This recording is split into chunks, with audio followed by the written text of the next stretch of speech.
think you are the channel of a trend conversation. When we are trending issues in Nigeria and globally.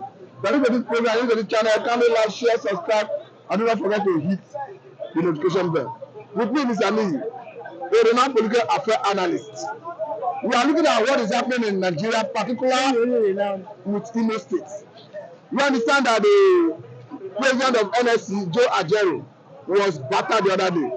Police denied that they were not the one that battered him, that they only took him into protective custody. Labour have insisted that the commissioner of police that state should be redeployed.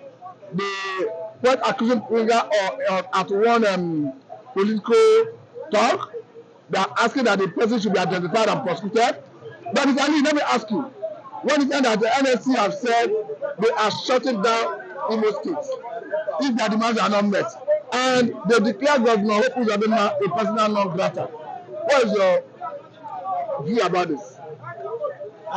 Thank you for having me, Mr. Matthew. Uzodima has gotten so many backlash from the Imolites.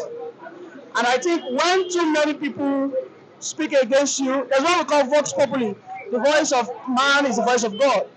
I think the people are against him, and I would be surprised if the God Almighty we serve in heaven comes against him come this Saturday. I think the Imolites are at the mercy of the God Almighty, because Uzodima has turned himself to Gehazi. He's now a tyrant, he's now Herod in the land of Imo.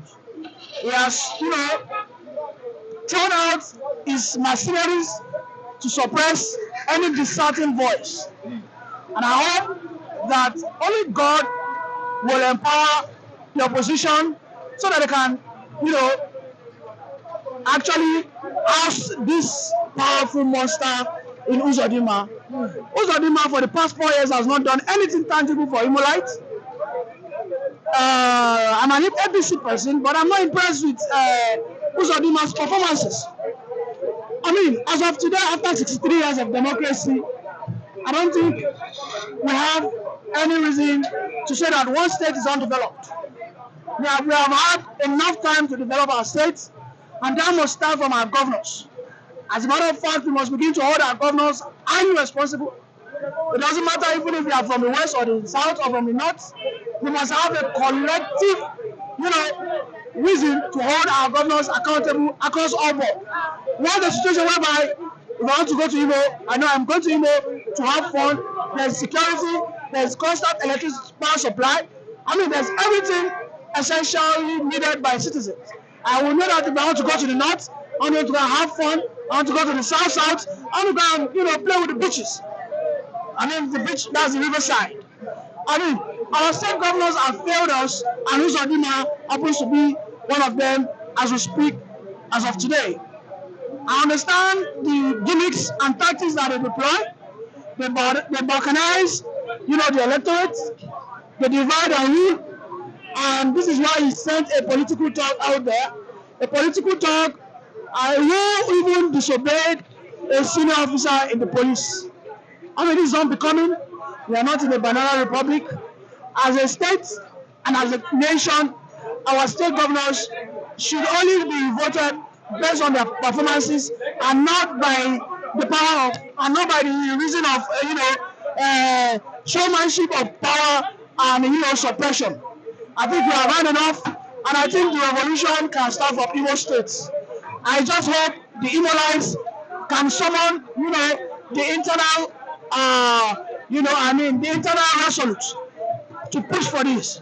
Because if they don't, Uzodima will, at the end of the day, have his way and take the day. Now let me quickly ask you, Mr. Lee. We understand that we are having this obstacle election in 3 states. Yeah. I'm talking about Kogi, Bayelsa, and Imo State. Yeah. From the news we are hearing from Kogi State, it appears as if political Togre refuse to go away from our political Let me tell you, political Togre's headquarters is domiciled in Lokoja. Lokoja is the conference where the River Niger and River Belo, which ordinarily should be the most richest. I mean, if you want to eat a fish, you can see a fish that is as big as my head in three sizes. I have found myself in Lokoja and I saw a very big tilapia fish sold for 5,000. About 10 people are eating it. But all we have today is all the fishermen have been converted to political talks, all courtesy of the state governors. In Kogi, just how many days ago, about 3 or 4 persons were killed. And these persons were told to belong to the convoy of the Ajaka SDP governorship aspirants. It is unfortunate that our governors, the only thing they have been using the federal allocation money to do is what? Incite the people into cultivate political thuggery. And nobody will come to our help unless we stand up. We must not be scared of fighting these people. But we understand that from your analysis that the security is needed in that election.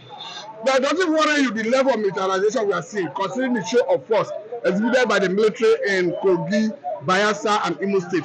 Doesn't worry that it may deter electorates to come out and cast their votes? Well, if I want to extrapolate from what happened in February 25 to what might happen November 11, I think during the February 25, all zones that were militarized, we did not observe any issue of vote malpractice. So I think a proper militarization of all polling unit zones might advance peace. And I think I'm not scared. Do you vote for Nigerian security agencies? To what extent can you vote for them that they will not compromise in the course of their duty? For the military, they will not compromise, but for the police, I cannot vouch. Let me tell you why. The police are not allowed to carry firearms on election day. That is the constitution.